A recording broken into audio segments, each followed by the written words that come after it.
Atong ipadayon ang atong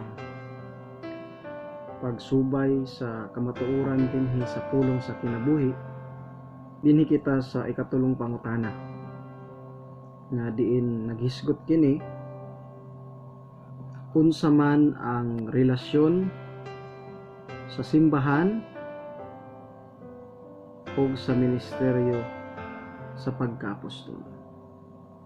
Dinhi sa atong gihisgutan nga topic nag-ingon dinhi nga ang simbahan kinahanglan og buhi ng mga apostoles. So kini nga pulong kinahanglan ato ni siyang masabtan ug ato ning maabsorb ug atong hinuktukan ug iampo sa Ginoo nga ang simbahan ni Kristo kinahanglan og buhi nga mga apostoles.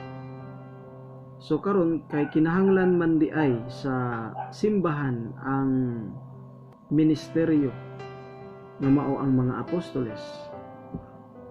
Unsa man di ay ang relasyon niini diha sa simbahan. Kumbaga unsa man ang relasyon sa simbahan o sa ministeryo sa pagkaapostol. Kay ang balaang kasulatan nagiya kanato, nihatag kanato og pahibalo nga kita kinahanglan gayud sa atong panahon karon maalagaran pinaagi sa ministeryo sa pagkaapostol. Ang simbahan atong maitandi kini sa asawa. O ang apostol ato usab maitandi kini sa bana. So kumbaga ang simbahan o ang apostoles o ang ministeryo sa pagkaapostol doon na sila'y suod nga relasyon o relationship. Kung moingon kag relationship, nagkompose ka na sa duha ka side. So, kung sa banag asawa, so bana asawa, gitawag ka na siya relasyon ingon nga mag-asawa. Apan karon ato man kining gitandi ang simbahan ingon nga asawa o ang apostoles ingon nga bana o ang pagkaapostol. Kining maong suod nga relasyon sa simbahan ug sa apostol dili nimo pwede bulagon. So sama sa bana ug asawa dili nimo sila pwedeng bulagon. Nanuman giusa man sila sa Dios. Ang simbahan gitukod ni Kristo ibabaw sa patukuranan nga mao ang apostoles. Sama sa giingon sa atong Ginoo sa Mateo 16:18, ikaw si Pedro, ang gisgutan niini maigsuon ang ministeryo sa apostol.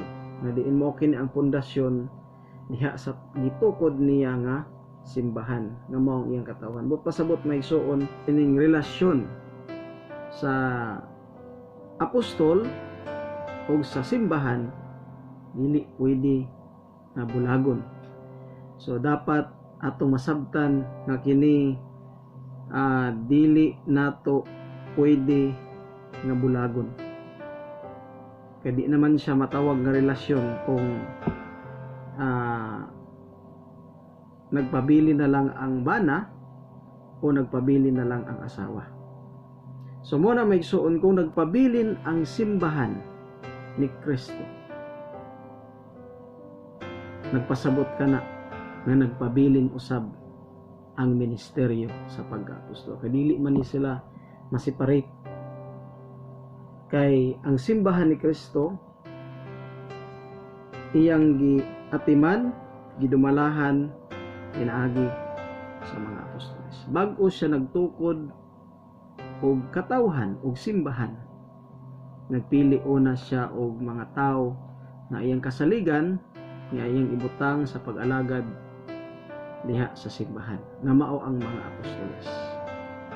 So busa kung dunay gitawag nga simbahan, kinahanglan gayud adunay apostol nga nagdumala niini. Balikon mga igsoon, kung nag-exist ang simbahan, ibutang nato kanunay sa atong hunahunag kasing-kasing nga nag-exist usab ang apostoles. Kay dili nimo pwedeng bulagon ang simbahan nga gitukod ni Kristo ug iyang gisugo ang mga apostoles sa pag-atiman sa katawhan. Mao kana may igsoon nga tinhi giingon nga sa wala pa naghisgot ang Ginoong Hesus sa pagkatukod sa iyang simbahan o katawhan, siya mipili ng daan ug mga tao nga iyang gibutang sa ministeryo sa pagkaapostol. Mabasa nato kini sa Marcos kapitulo 3 versikulo 13. Mao kini ang giingon. Unya mitunga si Hesus sa bungtod o gitawag niya ang mga tao nga buot niyang pilion. Nanuol sila kaniya o nagpili siyag napulog duha nga iyang gitawag og mga apostoles. Miingon siya kanila, gipili ko kamo aron makig-uban kanako og ipadala ko kamo aron pagwali. So mo kato maigsuon nga sa niya pa si Kristo sa kalibutan, nagpili siya og mga tao nga kasaligan nga iyang tagaan o buluhaton sa pag-alagad.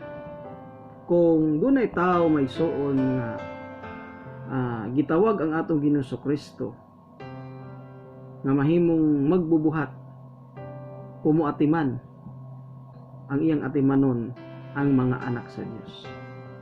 So dinhi nato makita may suon nga sa wala pa ni Kristo gimugna ang simbahan niya, ang iyang katawhan. Nagpili na siya daan og tao nga muatiman kanila. Murag na maigsoon kanato nga tao sa pagbuhat sa kalibutan, ang unang gibuhat sa Dios ang pagkaon. Bag-o gibuhat ang tao. Aron pag buhat sa Dios sa tao kanato natay makaon. So sama usab na maigsuon sa apostol nga ang ministeryo sa pag-apostol gimugna ni Ginoong Hesus aron sa pagpakaon sa iyang katawhan nga iyang gitukod. Mao na nga dili nato pwede walaon ang apostol, kay kini dili nato mabuwag bisan ang kamatayon dili makabuntog kaniya. Dili mabuntog ang ministeryo nga gitukod ni Kristo ug dili mabuntog usab ang katawhan na sakop sa simbahan ni Kristo. So muna maigsuon nga nagpili siya mga tao, niuna siya og pili bag-o ni gitukod ang iyang simbahan. Sa diha nga namugna na ni Ginoong Hesus ang ministeryo sa pagka-apostol nga nahimutangan ni Apostol Pedro, gisultihan siya ni Hesus, ikaw mao si Pedro, ug sa ibabaw ni ining bato pagatukuron ko ang akong iglesia, pagatukuron ko ang akong simbahan. Masahon nato kana maigsuon sa Mateo, ug ato kanang basahon sa Mateo 16:18. Mo kini ang giingon, ug sultihan ko ikaw nga ikaw mao si Pedro, ug sa ibabaw ni ining bato pagatukuron ko ang akong iglesia, ug ang gahom sa kamatayon dili gayud makabuntog kaniya. So ingon ani maigsuon pagka saysay sa atong Ginoong Kristo sa paghisgot niya bahin sa iyang simbahan. Karon Sa diha nga si Ginoong Jesucristo nagsulti siya, giingnan niya si Apostol Pedro atong himong example kining maong illustration nga giingon diri sa Mateo 16:18, ug sultihan ko ikaw nga ikaw mao si Pedro. Si Pedro ni. Ug sa ibabaw ni ining bato, si Pedro, ibabaw ni Pedro, pagatukuron ko ang akong iglesia. Sa to ba may makita nato nga dunay pundasyon ang simbahan ni Kristo. Ang pundasyon, ang ministeryo nga nahimutangan ni Pedro. Muna siya ang ground. Kay kung magtukod tag balay o building, kinahanglan naagid na pundasyon insakto. Kumbaga sa simbahan ni Kristo, ang pundasyon sa katawhan sa Ginoo mao ang pagtulunan sa mga apostoles, ang pagtudlo sa mga apostoles. So mo na maigsuon nga kini nga pundasyon dili ni pwede mawala. Kay sama sa balay mo ni ang pundasyon, mo ni ang yuta, mo ni ang balay. Kung moingon ka nga wala naman ang yuta, wala naman ang pundasyon, balay na lay nabilin, sa imong huna-huna mga igsuon, matukod ba ang balay kung walay pundasyon? Di ba dili? So mo na may igsuon nga kinahanglan nato masabtan nga ang simbahan ni Kristo maila nimo siya kung naay apostol nga nagdumala. Maila nimo ang simbahan ni Kristo nga iyang gitukod o ang katawhan ni Kristo kay gidumalahan man og buhi ang mga apostoles. So mo na nga ang gipasabot diini ni Ginoong Hesus, ang iyang simbahan o katawhan pagatudluan o pagadumalahan pinaagi sa ministeryo sa pagkaapostol. So mo na maigsuon nga mabasa nato na sa Mateo 16:18 katong atong gibasa ganina, o kini nagpasabot nga ang pundasyon sa simbahan o katawhan sa Dios mao ang pagtulon-an nga gikan sa mga buhi nga mga apostoles.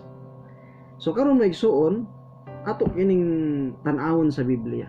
Kung unsa ka tinuod nga ang pundasyon sa katawhan sa Dios mao ang pagtulon-an sa mga apostoles, sa mga buhi ng mga apostoles. Basahon nato ang Buhat 2:42. O kini ang giingon, ug milahutay sila sa pagpaminaw sa pagtulon-an gikan sa mga apostoles. Kisa man tong sila. So ang sila nga gitawag nga igsuon katong ganiha nga atong gisgutan, so milahutay sila. Mo ni ang katawhan sa Dios. Milahutay sila sa pagtulon-an nga gikan sa mga apostoles. So klaro kaayo maigsuon nga ang katawhan sa Dios nagsunod sila sa pagtulon-an nga gikan sa mga apostoles. Kay mao man ni ang pundasyon nga gitukod ni Kristo sa pag-guide, sa pagtudlo sa katawhan nga sila mamahimong takos unya sa pagbalik sa Ginoo. So muna nga diha sa Buhat 2:42 masabot yun nato mga igsuon nga ang mga unang Kristohanon giatiman sila, gitudluan sila og buhi ng mga apostoles. Kay mo man kini ang disenyo sa Ginoo nga disir siya nagtukod og simbahan, naghimo sa siyang ministeryo nga moatiman sa iyang mga anak kanato nga mga Kristohanon. Mo na nga ang simbahan kita nga katawhan kinahanglan tag apostoles nga modumala kanato. Kay naa man na karon sa atong panahon ug ato kanang pangitaon, pangayoon sa Ginoo ug iya kanang ihatag kanato kung gusto kita makauban sa adlaw sa iyang pagbalik. Ug ingon dinhi ang simbahan o katawhan nga sakop sa panimalay sa Dios nagabarog diha sa pundasyon nga mao ang ministeryo ni Ginoong Jesucristo ang pagkaapostol. Kay sama sa atong gisigutan ganina, ang pundasyon sa katawhan, muning katawhan, muni ang pundasyon, mao ang apostoles. Ang ministeryo nga gipili ni Kristo og siya mismo usa ka apostol. Basahon una nato ang Epeso 2:20. Mo kini ang giingon. Ato gihapon tong gamiton tong illustration nato kaganina. Nagiingon diri sa Epeso 2:20, kamu mga tinukod ibabaw sa patukuranan nga mao ang mga apostoles. So ganina ang giingon sa atong Ginoong Hesus, ikaw mo si Pedro ug sa ibabaw niining bato tukuron ko ang akong iglesia, ang akong katawhan. Og dinhi karon sa Epeso 2:20 giingon dinhi, kamo mga tinukod. Ang gitudlo ang katawhan. Kamo mga tinukod ibabaw. So naaman ni sa ibabaw sa patukuranan nga mao ang mga apostoles. Ang patukuranan gyud may igsuon sa simbahan ni Kristo ang mga apostoles. So naay mga buhi nga apostoles nga nagdumala, og number 1 nga buhi ang atong Ginoong Hesukristo. Naay buhi nga tinugyanan diri sa yuta nga apostol, og ang atong Ginoong Hesukristo usab usa ka apostol nga naa didto sa langit, nga mao ang ulo ug ang labang saserdote. Basahon nato kini sa Hebrehanon 3:1. Busa mga igsuon, balaan nga mga mag-ambit sa langit nun nga pagtawag, hinuktokin ninyo si Jesus ang apostol ug labang saserdote sa atong tinuuhan. So diha nato maklaro nga kung kita iya ni Kristo, iyang katawhan, sakop sa simbahan ni Kristo, nagbarug kita diha sa ministeryo sa apostol. Kumbaga ang atong pagtulunan nga atong gidawat giabsorb gikan sa mga apostoles. Kay ang pulong o ang pagtulunan sa mga apostoles mao ang pagtulunan ni Kristo. So kumbaga naa naman siya tinugyanan nga gibilin dinhi sa yuta. Mo na nga unta ato kining masabtan nga ang simbahan o katawhan nga sakop sa panimalay sa Dios nagabarog diha sa pundasyon nga mao ang ministeryo ni Ginoong Kristo, ang pagkaapostol. So mo na nga dili gid nato mawala kining suod nga relationship sa ministeryo sa pagkaapostol ang gitukod ni Ginoong ug sa katawhan. Kay ang magatudlo sa katawhan mao ang mga apostoles. Sama din giingon sa buhat, itong balikon og basa, ug milahutay sila sa pagpaminaw sa pagtulunan gikan sa mga apostoles. Ug milahutay sila sa pakig-ambitay uban kanila sa pagpikas-pikas sa tinapay ug sa mga pagkampo. So mulahutay sa pagpaminaw sa pagtulunan gikan sa mga apostoles. So muna ang teaching nga atong i-practice, atong dawaton, atong tuuhan, atong teaching nga gikan sa mga apostoles. Kay ang teaching nga gikan sa mga apostoles ni Kristo mao kana ang pagtudlo ni Kristo kanato ingon nga iyang katawhan. So muna may igsuon nga ang usa ka balay tinukod kini ibabaw sa pundasyon o patukuranan busa kun wala ang pundasyon wala usab balay nga matukod. Ato nang kanunay huna-hunaon nga nagtukod si Kristo og simbahan nga naay lig-on nga pundasyon nga mao ang ministeryo sa mga apostoles. Og kana kinahanglan ato kanang masabtan aron kita usab atimanon og maalagaran ang atong kalag nga mahimo kitang andam unya sa pagbalik sa Ginoo. Og giingon pa gyud mga igsuon dinhi sa unang Korinto 12:27. Mao kini ang giingon. kay naghisgot naman ta diha sa simbahan o sa pundasyon nga mga ministeryo sa pagka-apostol. Dunay sulti ang atong apostol Pablo bahin niini diha sa iglesia o sa katawhan. Kamo mao ang lawas ni Kristo ug ang matag usa ka ninyo bahin niini. Kamo mao ang lawas ni Kristo, ang katawhan. Sa 28, ug sa iglesia gipahimutangan sa Dios una sa tanan ang mga apostoles. Kanunay natong hinumduman nga ang iglesia o ang simbahan gipahimutangan sa Dios una apostoles. Muna nga kung nag-exist ang atong iglesia karon sa atong panahon, kung wala ni apostol mga igsuon, mangutana ta sa Ginoo. Mangayo tag tubag sa Ginoo, atong iampo sa Ginoo nga kining kamatuoran nga imong nabati karon mao kini ang mensahe sa Dios nga gusto niya nga imong masabtan. Ang iglesia nga iyang gitukod, iyang gipahimutangan una sa tanan mga apostoles. Mao na nga dili nimo pwede walaon ang apostol sa imong simbahan. Kay ang katawhan kaniadto, ang iglesia kaniadto, ang simbahan kaniadto, nay apostol nga nagdumala.